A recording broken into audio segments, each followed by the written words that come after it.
My trick to make my color grade pop. How's it going, everyone? This is Kevin. Today I want to bring along with me to show you one little trick to help your color grade pop. So let's jump right into it.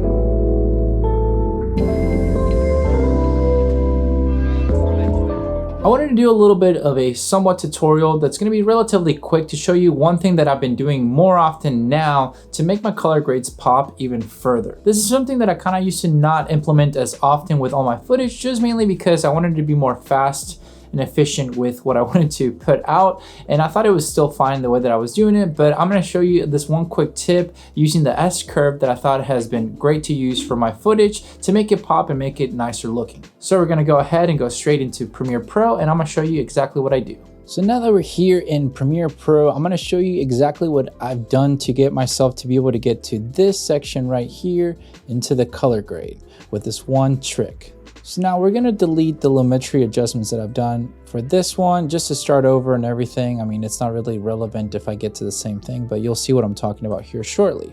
So what I usually do is I bring in my log footage, I add my Rec 709 adjustment layer with my LUT, and then my color grade LUT that I want to do.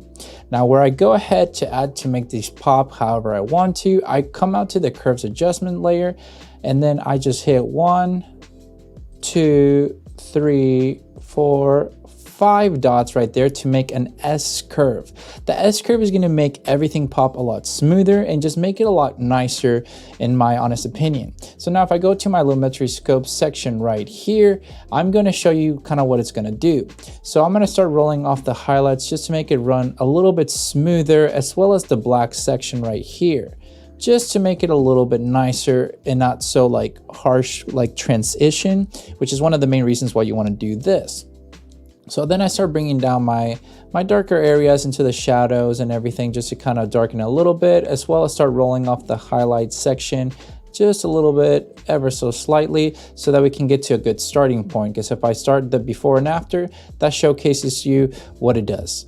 So now from there, I usually then go to my basic corrections. I start bringing down the highlights, maybe the shadows a little bit further, and the blacks just ever so slightly, and maybe add a little bit more contrast, which is looking a lot nicer if we start kind of going before and after. And just the final touches for me that I usually tend to do is go right here and start bringing the midtones, maybe a little bit of the darker areas, and bringing those highlights back up, and pretty much got a solid, you know, color grade footage right there. But now if I were to come back to my curves adjustment, and let's say I never used it and I only did from there, I would have this image. Now could I get maybe closer to it by adjusting more of my basic corrections and the color wheels and everything? Perhaps, but it makes it a lot smoother as a roll off because you have more control with what you're trying to add with the S curve. But that's what happens with me, is what I want to be as more efficient as possible to have a better color grade, to make sure it just looks as professional as possible, so that if I'm playing it through, it just looks nice. But that's pretty much the one kind of trick that I usually use, is making this S curve the same way almost every time, and then from there start nitpicking everything. That S curve is going to be very detrimental to get a good color grade in my honest opinion.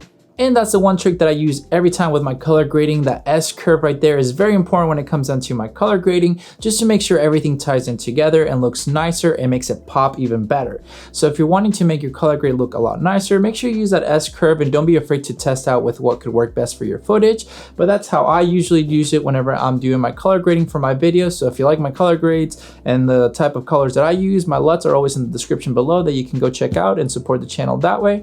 But that's what I usually do with the S curve as well. So if you don't want to use too much color grade and everything, make sure you use that S curve, and then just start fine-tuning everything after that, and it'll help out your footage to pop even better. But with all that said and done, guys, thank you so much for watching this video. Make sure to like and subscribe, share this video with a friend. I'll catch you guys in the next one. See ya.